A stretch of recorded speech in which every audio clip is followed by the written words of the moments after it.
Hello and welcome, Exiles, to the fourth update to the Archmage character. And I gotta be honest, I'm starting to really enjoy Spark.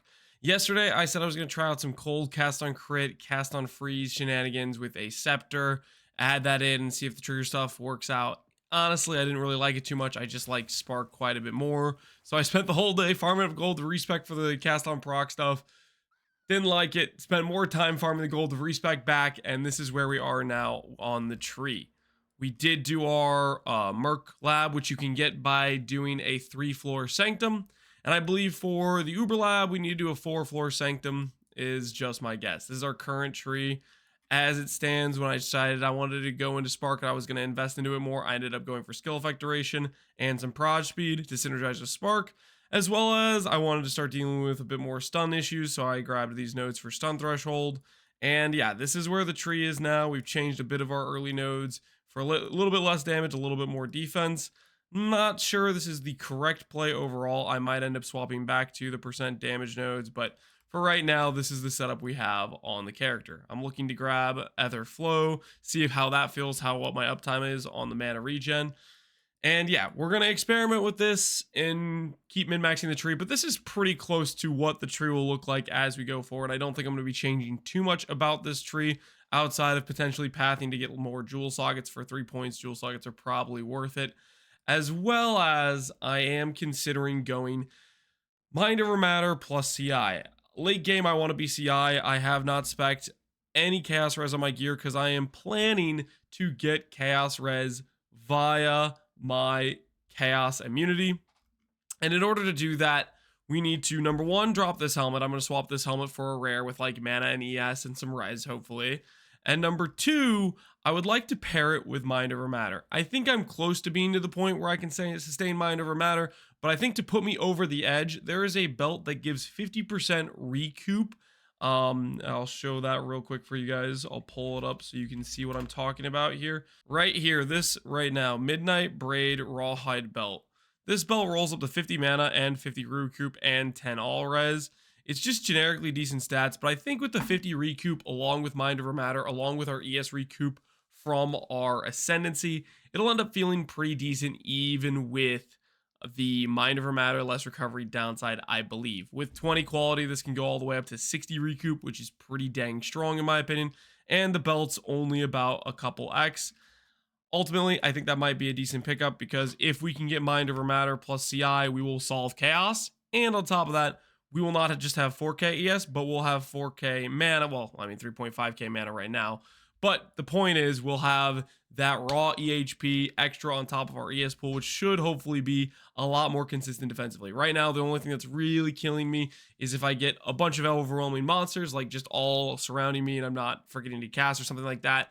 Or mainly it's just chaos damage. Once I cap my res, right now I still haven't capped my cold and my cold and lightning. Once I cap my res and go CI, I think that'll solve a lot of our leftover issues or weaknesses we have. Currently, we're just cruising through maps. We're at T4 maps, and today we're gonna do a bunch of mapping, improving that. Just cutting this into the video because I forgot to do it. Going over gear, we prioritized levels on wand, percent damage, crit chance for spells, mana, cast speed. Those are all stats we care about. Right now, this is the one I have. I'm going to try to upgrade it eventually, but +4 and a bit of spell damage was a significant upgrade over my +2 wand I had before.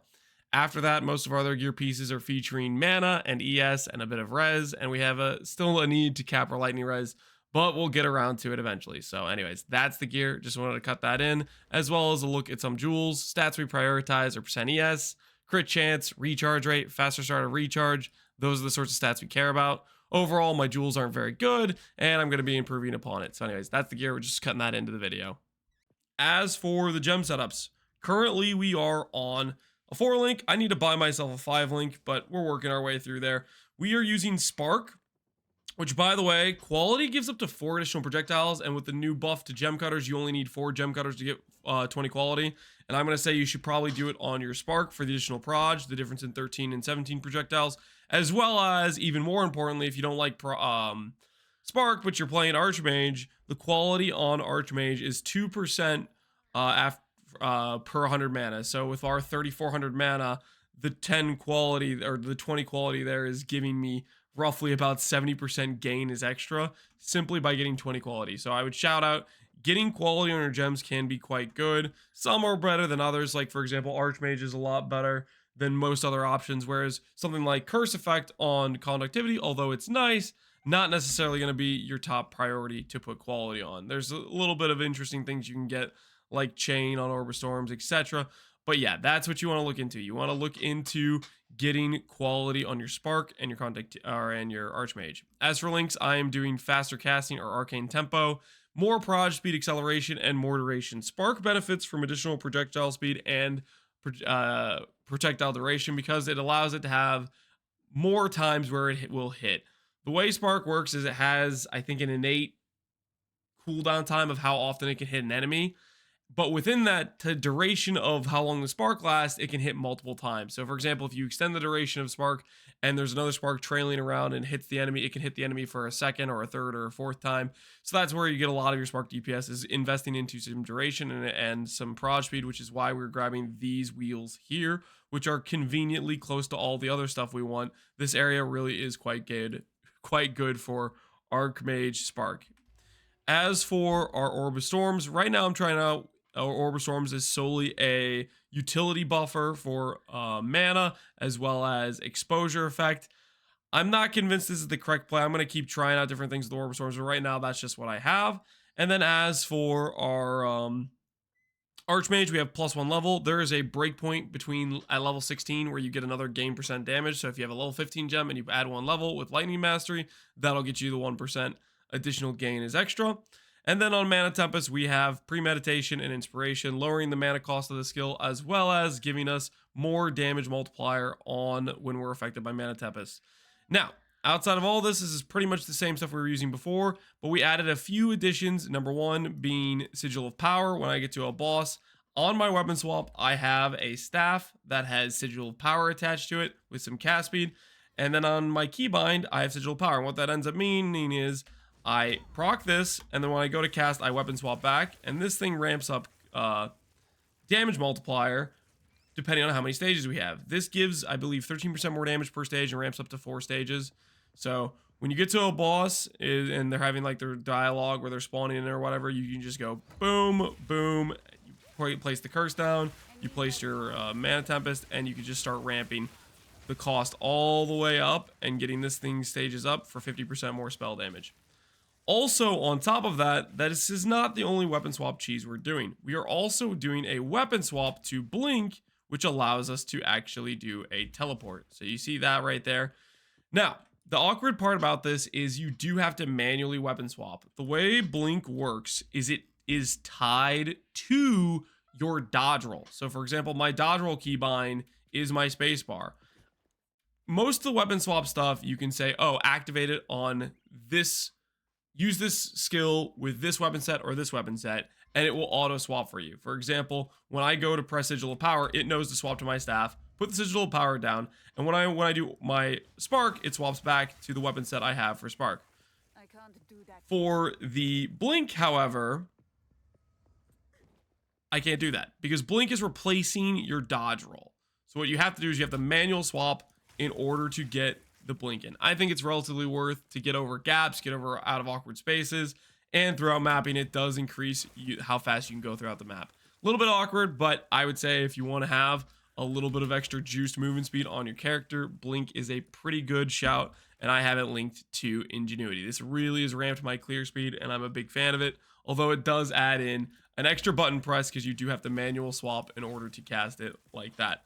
Another thing about weapon swaps that I want to note right now is these auras or these skills, these keybinds, you have to make sure you have them set to a specific weapon set that you want to use them on. For example, if I have Spark set to both weapon sets and I go and I cast Sigil of Power and then I start casting Spark, I will stay on the staff even though this is not what I want to be using with Spark. So all you need to do through is go to your various skills, uncheck the weapon set you don't want to be using them with, and that way when you go to cast Spark, it'll swap back to the correct weapon set. I'd recommend this for most of your skills in order to protect yourself from swapping over to the staff and then accidentally casting with your staff that isn't really set up for your character, losing your block, losing your defense. Mainly, we just want the staff Sigil of Power for the damage multiplier we get when we are inside this zone and ramping up that cost, or ramping up that skill. You can see, for example, on the tooltip of the skill, say we are just normally outside and we're casting whatever, just to show the damage difference. Tooltip says 9.5k. But if I go and I proc Sigil of Power, I do my Conductivity, I do my Orb of Storms, I do my Man Tempest, I start ramping the cost up, I do these things, right? It's no longer gonna be 9k.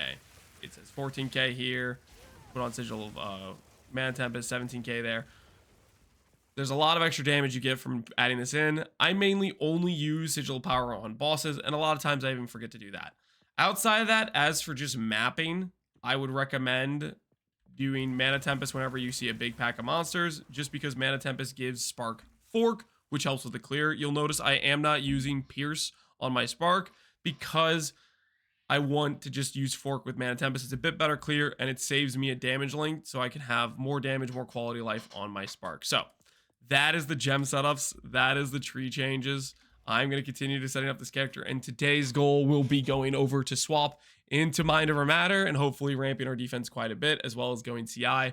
We'll see how that turns out. Hopefully you guys enjoyed this update to the character. As always, thanks for watching, Exiles. Take care and peace out. Have a good one.